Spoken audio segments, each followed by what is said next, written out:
Good morning students, कैसे हैं आप सब। अब देखिए फाइनेंशियल मार्केट ऑपरेशन में हमारा सेकेंडरी मार्केट कंप्लीट हो गया था।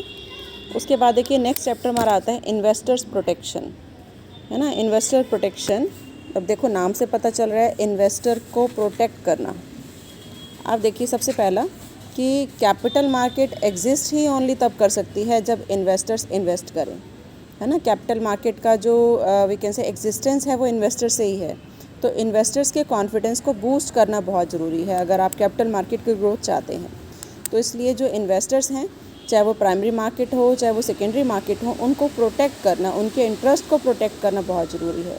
और इसी पर्पस के लिए डॉक्टर NL मित्रा ने एक ये कमेटी फॉर्म की थी जिसका मेन पर्पस यही था कि इन्वेस्टर प्रोटेक्शन के ऊपर फोकस करना, उनके इंटरेस्ट को ध्यान में रखना कि उनके साथ कोई धोखा ना हो, है ना, और उनकी सेफ्टी, उनके अमाउंट जो है वो सेफ़ रहे।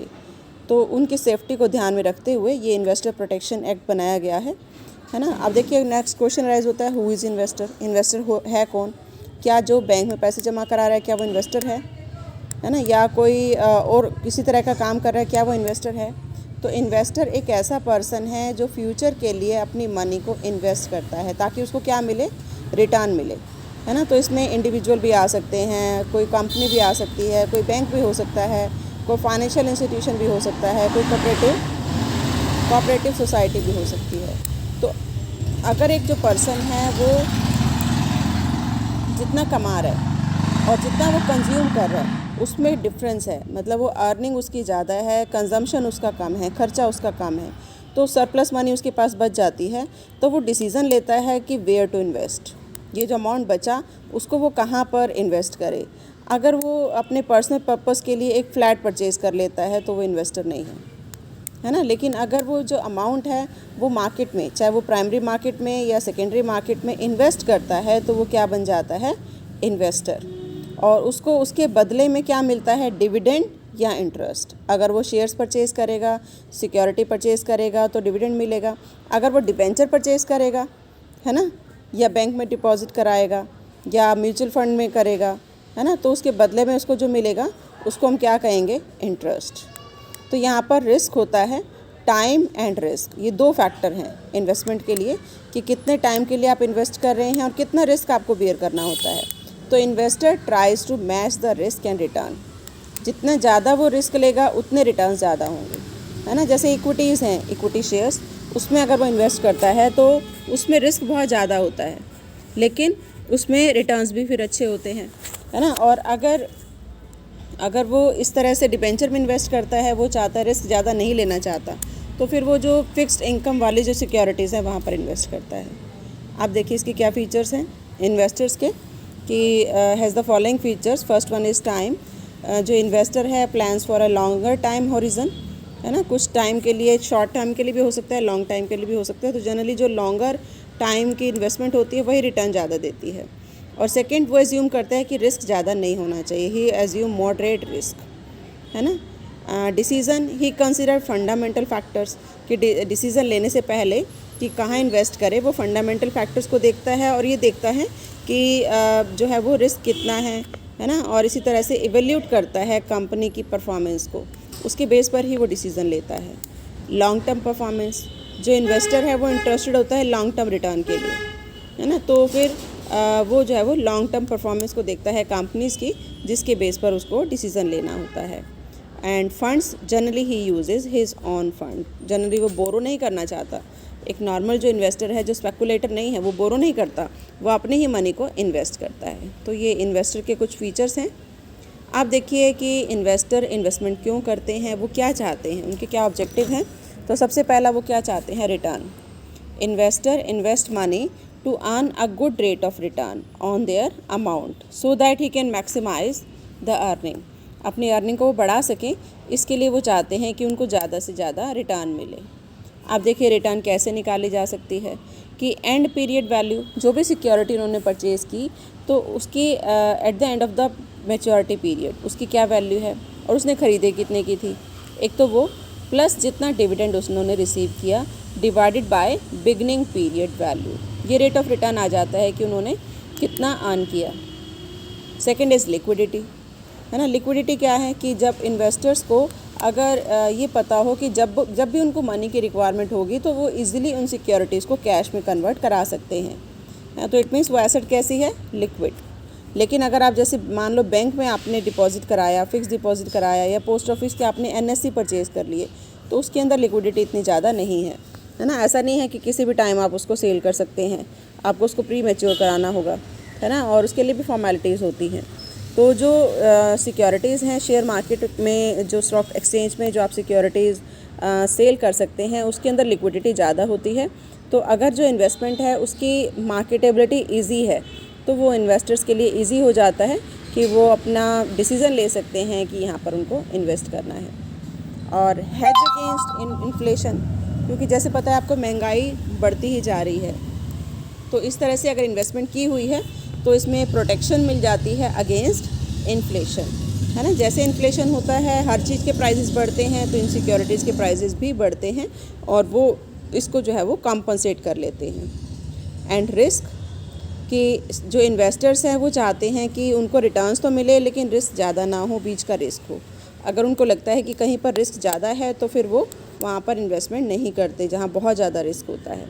और सेफ्टी को भी प्रेफरेंस देते हैं, है ना, क्योंकि गवर्नमेंट सिक्योरिटी में अगर वो इन्वेस्ट करते हैं तो वो ज़्यादा सेफ़ हैं बजाय कि प्राइवेट सिक्योरिटीज़ के या प्राइवेट कंपनी के जो वो शेयर्स परचेज़ करते हैं। तो जैसे मनी मार्केट के इंस्ट्रूमेंट बताए थे, ट्रेजरी बिल हैं, है ना, कमर्शियल बिल हैं, कमर्शियल पेपर हैं, तो उनको लगता है वो ज़्यादा सेफ़ है।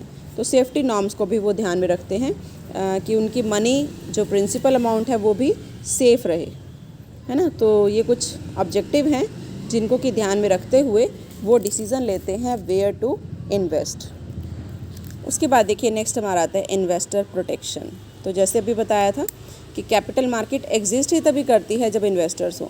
अगर इन्वेस्टर्स नहीं होंगे तो कैपिटल मार्केट का कोई एग्जिस्टेंस नहीं होगा। तो कैपिटल मार्केट की ग्रोथ के लिए बहुत ज़रूरी है कि जो इन्वेस्टर्स हैं वो इनकी सिक्योरिटीज़ में, कंपनी की सिक्योरिटी में इन्वेस्ट करें। तो देखो तभी इन्होंने कहा investors are the backbone of security market, है ना। अगर इन्वेस्टर्स नहीं होंगे तो फिर सिक्योरिटी मार्केट नहीं चलेगी। तो इसलिए इन्वेस्टर प्रोटेक्शन एक वाइडर टर्म है ना, जिसमें इंक्लूड होते हैं various measures taken by the government, जो सरकार लेती है या जो सेबी लेती है, to protect the interest and interest of investor.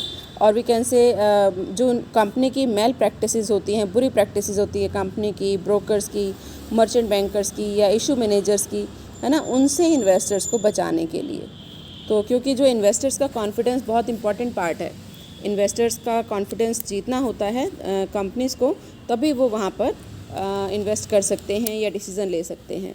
तो जो गवर्नमेंट है, जो सेबी है या स्टॉक एक्सचेंज है, वो एक तरह से वॉच डॉग का काम कर रहे हैं, है ना, थ्रू रूल्स और रेगुलेशन, कि इन्वेस्टर्स के साथ क्या हो रहा है, कंपनी उनके साथ क्या कर रही है, उनको प्रॉपर टाइम पर उनका डिविडेंड मिल रहा है या नहीं मिल रहा, इंटरेस्ट मिल रहा है या नहीं मिल रहा, उनकी मनी को कहाँ इन्वेस्ट किया जा रहा है ना। तो कोई इन्वेस्टर की अगर कोई कंप्लेंट होती है तो वो उनको सुनती है।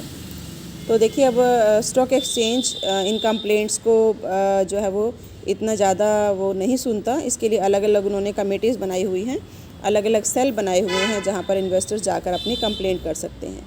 तो अब देखिए कंप्लेंट किस तरह की हो सकती हैं।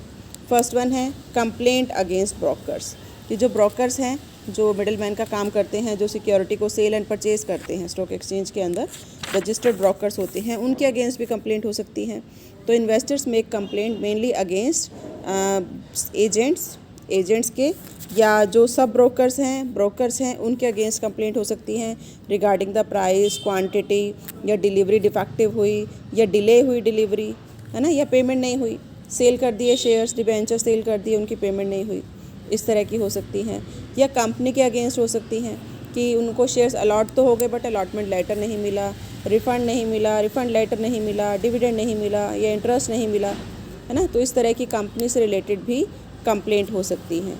तो इस तरह के जो ग्रीवेंसेस हैं वो ग्रीवेंसेस को सॉर्ट आउट करने की कोशिश की जाती है। तो देखो ये ग्रीवेंसेस को उन्होंने 3 पार्ट्स में डिवाइड किया है। एक तो है ग्रीवेंसेस अगेंस्ट कंपनी के अगेंस्ट क्या क्या ग्रीवेंस हो सकते हैं।